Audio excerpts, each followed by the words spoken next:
और 10 साल की रिपोर्ट कार्ड पर लड़ा जाएगा।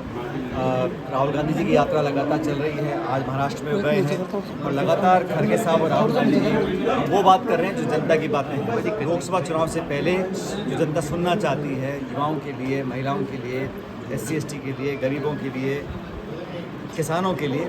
और कांग्रेस पार्टी ने जो संकल्प लिया है, कांग्रेस पहली पार्टी है जिसने MSP पर कानून लाने के लिए अपनी प्रतिबद्धता स्पष्ट की है। भाजपा 10 साल सरकार में रही है, आज तक उन्होंने ऐसा काम नहीं किया, ना करना चाहते हैं। तो मुझे लगता है ये चुनाव बड़े महत्वपूर्ण हैं और लगातार कांग्रेस पार्टी की मीटिंग चल रही है और AICC ने जो अध्ययन करने के बाद लोगों को मैदान में उतारा है, मैं समझता हूँ वो बहुत सबसे जिताऊ उम्मीदवार है और अच्छे बड़े बहुमत से इस बार कांग्रेस पार्टी लोकसभा चुनाव में परफॉर्म करने वाली है। राजस्थान के 10 नाम आए हैं, तो ये तय हो गया कि अशोक जी और सचिन पायलट जी चुनाव नहीं लड़ेंगे। देखिए, जो भी चुनाव लड़ेगा या नहीं लड़ेगा, इसका निर्णय अखिल भारतीय कांग्रेस कमेटी के अध्यक्ष और हमारी CEC होती है, जो सेंट्रल इलेक्शन कमेटी होती है, वो सारी बात संज्ञान में लेने के बाद अलग अलग व्यक्तियों को, कार्यकर्ताओं को, नेताओं को जिम्मेदारी देती है। किसी को प्रदेश की, किसी को जिले की, किसी को चुनाव की, किसी को प्रचार की, तो अलग अलग काम बटे हुए हैं। लेकिन जो भी चुनाव लड़ रहा है उम्मीदवार, वो कांग्रेस पार्टी का उम्मीदवार है और हम सब लोगों का उम्मीदवार है। तो जो 10 नाम अभी सामने आए हैं, वो सबकी सलाह से सबको कंसल्ट करने के बाद, बहुत गंभीर विचार विमर्श करने के बाद वो निष्कर्ष पे पार्टी पहुंची है। और आप देखिएगा जो लिस्ट आई है उसमें काफ़ी सारे नौजवानों को मौका दिया है, कुछ अनुभवी लोग भी हैं, लेकिन सबसे जिताऊ उम्मीदवार है उसको पार्टी ने नॉमिनेट किया चुनाव लड़ने। देखिए, राहुल कसवाल जी कांग्रेस में शामिल हुए हैं, क्या लग रहा है कितनी मजबूती राहुल कसवाल जी से मिली है? अभी हरियाणा में एक वर्तमान लोकसभा सांसद थे, वो भाजपा छोड़ के कांग्रेस में आए हैं। राजस्थान में वर्तमान लोकसभा सांसद वो भाजपा छोड़ के कांग्रेस में आए हैं। तो हमारे पास तो वर्तमान सांसद विधायक आ रहे हैं और BJP में सब पूर्व जा रहे हैं जो कभी हुआ करते थे। तो इस बात को भी जनता को समझना चाहिए।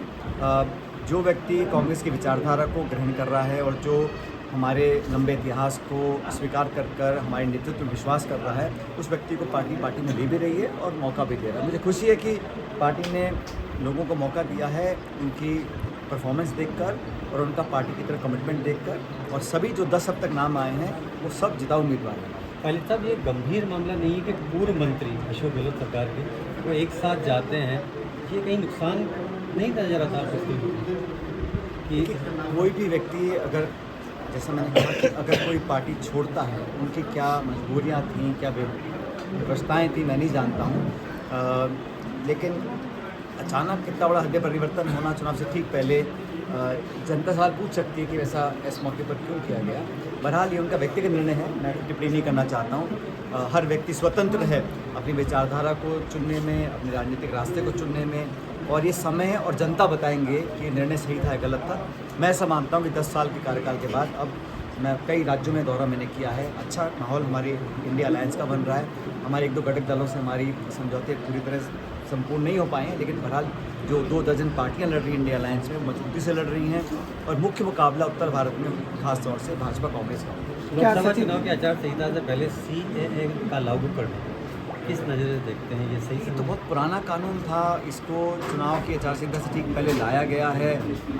मुझे खुशी होती है अगर ये सरकार MSP पे कानून लेके आती है, ये सरकार नरेगा की तरह कोई रोजगार संबंधी कानून लेके आती है, जन कल्याण का ऐसा कोई कानून लेके आती है, हम उसका स्वागत करते हैं। देखिए, कोई भी काम अगर जनता के हित में होता है, कि सरकार कोई भी हो, उसको हम अप्रिशिएट करते हैं। लेकिन ये जो किया गया है ठीक पूर्व संध्या पे चुनाव के, ये कहीं ना कहीं इसमें ध्रुवीकरण करने की कोशिश मैं समझता हूँ केंद्र सरकार की रही है। अब चंडीगढ़ में चुनाव हो रहे हैं, निर्वाचन अधिकारी क्या कर रहे हैं, सुप्रीम कोर्ट को हस्तक्षेप देने के बाद न्याय मापक हम लोग ला पाए।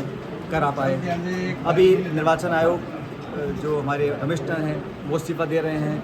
तो बहुत सारी चीज़ें हो रही हैं जो जनता के मन में एक संदेह पैदा कर रही हैं कि जो विश्वसनीयता है संस्थानों की, जो क्रेडिबिलिटी है, वो कहीं कमज़ोर ना हो। और सरकार जानबूझकर ऐसा कदम उठाती है कि विश्वसनीयता कमज़ोर हो हमारी संस्थाओं की, संवैधानिक संस्थाओं की। ये लोकतंत्र के लिए एक शुभ संकेत नहीं है। क्या लग रहा है पायलट साहब के मन में क्या है? अब इसी को लोकसभा सीट है जहाँ से चुनाव लड़ने की इच्छा है। देखिए, मैंने कहा ना, अभी हमारे 15 लोग हमने डिक्लेयर किए हैं और अगले 10 डिक्लेयर किए, 15 डिक्लेयर करने बाकी हैं। तो जहाँ पार्टी जो उपयुक्त उम्मीदवार होगा, और उम्मीदवार एक ही व्यक्ति है, लेकिन पार्टी पूरी चुनाव लड़ती है। आज हमारे टाउन सवाई माधोपुर क्षेत्र से हम लोगों ने पार्टी ने हरीश मीणा जी को अपना उम्मीदवार बनाया है, तो व्यक्ति वो एक है लेकिन पूरी पार्टी चुनाव लड़ेगी, जिताकर भेजेंगे यहाँ से लोकसभा क्षेत्र से, हम सबका संकल्प है। ऐसे ही जो बाकी 9 उम्मीदवार हैं अलग अलग जिलों के हैं, वो सब हमारे उम्मीदवार हैं और हम पूरी ताकत से चुनाव लड़ेंगे। और जब माहौल में देख रहा हूँ, अब भारतीय जनता पार्टी अगर इतनी कॉन्फिडेंट होती कि 300 पार, 400 पार, 500 पार अगर वो कर रहे होते तो एक एक सीट पर अपने विपक्ष की विरोधी लोगों को क्यों ले रहे हैं?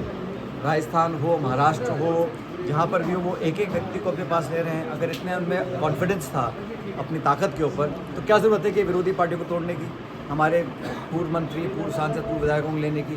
तो ये कहीं ना कहीं जहन में उनके फिक्र है कि हम कह कुछ रहे हैं, धरातल पर वास्तविकता कुछ और है। कांग्रेस में भी फिक्र नज़र आ रहा है कि वैभव गहलोत मुख्यमंत्री के पुत्र जो है सीट बदल के चुनाव लड़ रहे हैं।